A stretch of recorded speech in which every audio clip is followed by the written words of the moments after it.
Welcome back to UPSC COC Learners Tamil channel. Previous வீடியோவில் நம்ம universe and அதோட காம்பனன்ட்ஸை பற்றி டீட்டெயிலாக பார்த்தோம். இந்த வீடியோவில் நம்ம பிளானட் அதில் பர்டிகுலராக ஏர்த்தை பற்றி நம்ம பார்க்க போகிறோம். ஸோ ஏர்த் பார்த்திங்கன்னா சன்லேருந்து தேர்ட் பிளானட்டாக இருக்கிறது தான் ஏர்த். அண்ட் சைஸ் படி பார்க்கும்போது 5th largest planet in the solar system. And ஏர்த்தோட டயமீட்டர் பார்த்திங்கன்னா ரஃப்லி 13,000 இருக்கும். அந்த 13,000 பார்த்திங்கன்னா ஈக்வட்டோரியல் ரீஜனில் நான் சொல்கிறேன். அப்படி நம்ம மேலே மூவ் பண்ணும்போது போலார் ரீஜனில் அப்படியே குறைய ஆரம்பிக்கும். ஸோ அந்த டயமீட்டர் சைஸ் வச்சு பார்க்கும்போது one could conclude that equatorial region பார்த்தோன்னாக்கா கொஞ்சம் பல்ஜியாகவும், போலார் ரீஜன் பார்க்கும்போது ஸ்குவாஷ் பண்ணி இருக்கும் அப்படின்ட்டு.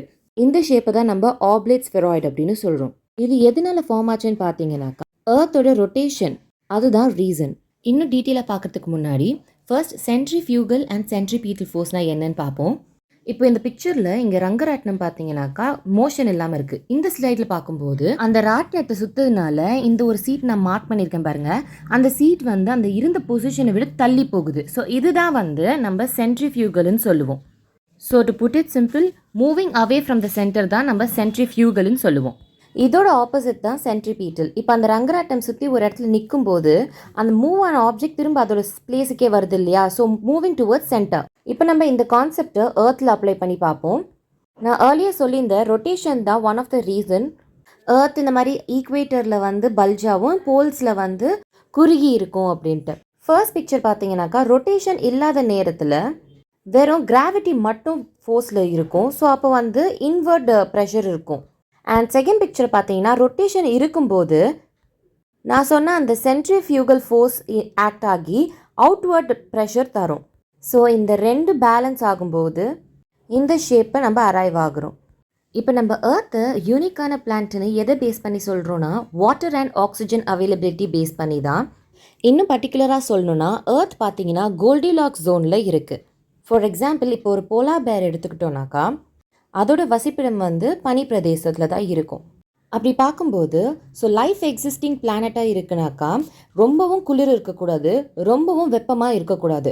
ஒரு மனிதனால் வசிக்கக்கூடிய இடமாக அமைகிறது தான் அந்த கோல்டிலாக்ஸ் ஜோன். ஸோ கோல்டிலாக்ஸ் ஜோன்ன்றது just right distance from a star, கரெக்டான பொசிஷனில் இருக்கிறது. ரொம்பவும் ஹாட்டாக இல்லாமல் ரொம்பவும் கோல்டாக இல்லாமல். ஃபார் எக்ஸாம்பிள் ஹாட்னு சொல்லும்போது மெர்க்யூரி பிளானட் அண்ட் கோல்டுன்னு சொல்லும்போது லைக் ஃபார் எக்ஸாம்பிள் நெப்டியூன், அந்த மாதிரியான பிளானட்ஸ். இன்ஃபேக்ட் வீனஸுமே வந்து கோல்டிலாக்ஸ் ஜோனில் இருக்குன்னு தான் சொல்லியிருக்காங்க.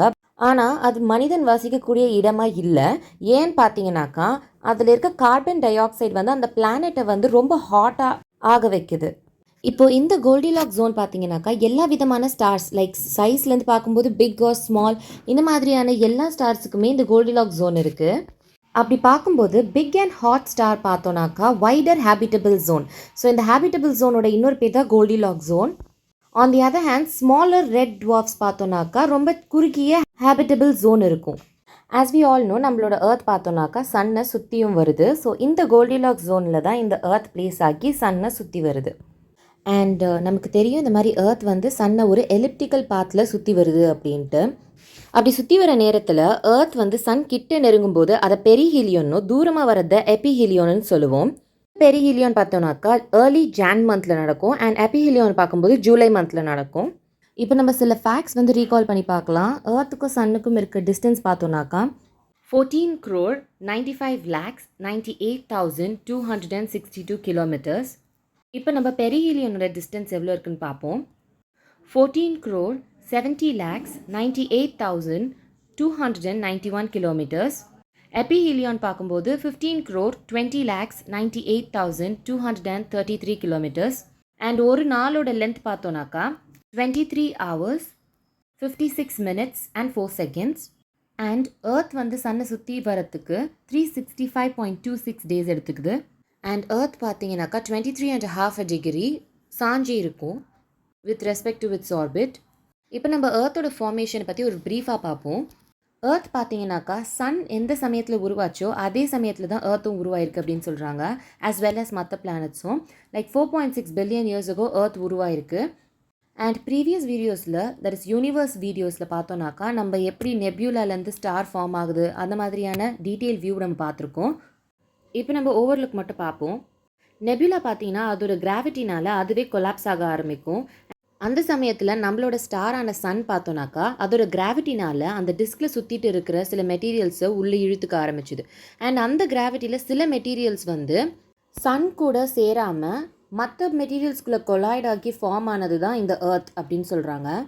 இதே மாதிரி தான் மற்ற பிளானட்ஸும் ஃபார்ம் ஆகிருக்கு.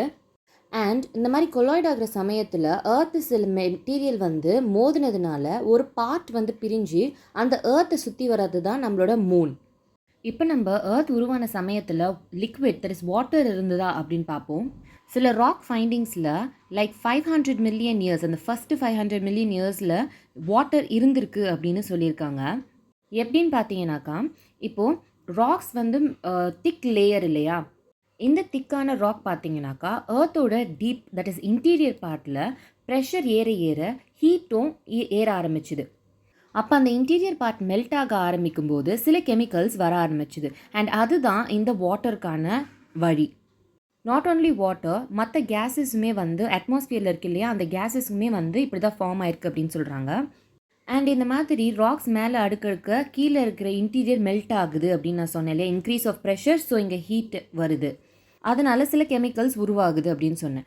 இப்போது இந்த மாதிரியான தரை எப்போ உருவாச்சுன்னு பார்த்தீங்கன்னா, தட் இஸ் க்ரஸ்ட், ஸ்டேபிளான தரை எப்படி உருவாச்சுன்னு பார்த்தீங்கன்னா ஒரு 200 மில்லியன் இயர்ஸுக்கு முன்னாடியே உருவாச்சு அப்படி சொல்கிறாங்க. ஆல்சோ ஓஷன்ஸுமே அந்த சமயத்தில் தான் உருவாயிருக்கும் அப்படின்னு ரீசெண்ட் எவிடன்ஸ் மூலியமாக கண்டுபிடிச்சிருக்காங்க.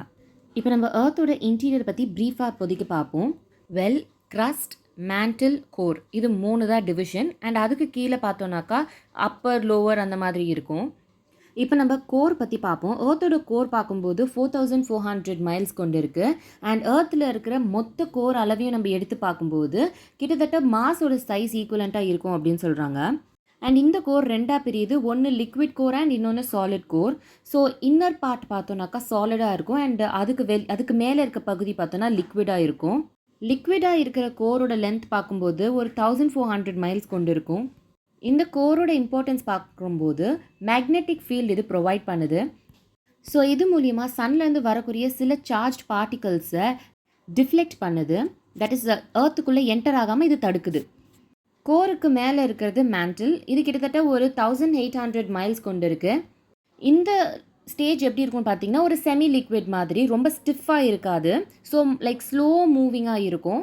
ஸோ இதை நம்ம எப்படி சொல்லலான்னு பார்த்தீங்கன்னாக்கா, மேண்டிலுக்கு மேலே இருக்கிறது க்ரஸ்ட். ஸோ க்ரஸ்ட் வந்து ஒரு சாலிட் சர்ஃபேஸ். ஸோ இந்த சாலிட் சர்ஃபேஸ் பார்த்தீங்கன்னாக்கா மேண்டிலுக்கு மேலே மிதக்குது அப்படின்னு சொல்லலாம். அண்ட் மோஸ்ட் இம்பார்ட்டண்ட், இந்த மேண்டில் தான் earthquake, volcanoes and mountain ranges form ஆகிறதுக்கு ஒரு முக்கியமான காரணமாக இருக்குது. ஸோ ஸ்லோ மோஷன் ஆஃப் ராக்குன்னு ஏதாவது ஒரு வேர்ட் பார்த்தீங்கன்னா இட் இஸ் மேண்டில்.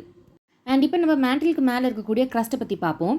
க்ரஸ்ட் பார்த்தீங்கன்னா ரெண்டாக பிரியுது, ஒன்று ஓஷன், இன்னொன்று காண்டினென்ட். மோஸ்ட்டாக நம்ம லேண்ட் தட் இஸ் காண்டினென்ட்டில் பார்க்கும்போது சிலிகேட் மினரல்ஸ் கிட்டத்தட்ட 95% of the crust and mantle, அதுவும் அப்பர் மேண்டில் பார்த்தோன்னாக்கா இந்த சிலிகேட் மினரல்ஸ் தான் இருக்குது. அண்ட் அது கூட சில கிரனைட்ஸும் இருக்குது. And on the other side ocean floors பார்த்தோன்னாக்கா basalt which is volcanic rock. And continental க்ரஸ்டோட திக்னஸ் பார்க்கும்போது ஒரு 40 கிலோமீட்டர் இல்லைனா 25 மைல்ஸ் திக்னஸ் இருக்கும்.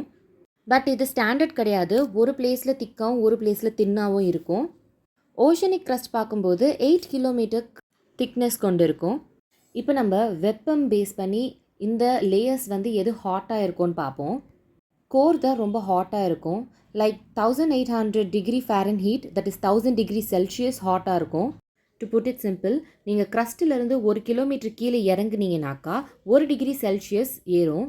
அண்ட் ஜியாலஜிஸ்ட் சில பேர் சொல்கிறாங்க இந்த மாதிரி ஃப்யூச்சரில் ஏர்த்தோட கோர் இருக்குது இல்லையா, சன்னோட சர்ஃபேஸை விட அதிகமாகிறதுக்கு சான்ஸ் இருக்குது. லைக் 12,600 டிகிரி ஃபாரன்ஹீட்டுக்கு இன்க்ரீஸ் ஆக சான்ஸ் இருக்குது. ஸோ செல்சியஸை சொல்லும்போது 7,000 டிகிரி செல்சியஸ்க்கு ஏற சான்ஸ் இருக்குது. தேங்க்ஸ் ஃபார் வாட்சிங் UPSC CSC Learners Tamil channel.